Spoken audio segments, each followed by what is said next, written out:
So we need to remove our blinkers, and that is recognise that we have cognitive biases and we must be aware of them, identify them and remove them. And next week I'll talk about ways of doing that. This week I've talked about proximity bias and confirmation bias and how it can impact us in our decision making and our planning and our leadership. The other two biases I want to talk about today are affinity bias and bandwagon bias.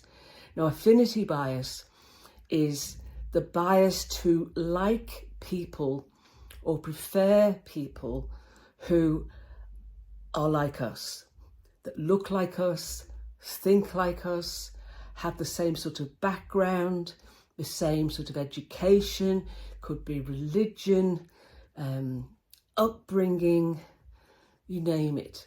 And that can have a real detrimental effect, if we're not aware of the bias, the affinity bias, in the hiring process, because we end up hiring people where we have that bias. They look like us, they think like us, they've got the same background as us. And that's just like hiring mini-me's. And therefore you suddenly lose that diversity of thinking and the ability for a group of people to explore different ideas based on their different experiences and their different skill sets, because you've just hired identical people to yourself. So that then leads to bandwagon bias, which is a bit like a groupthink.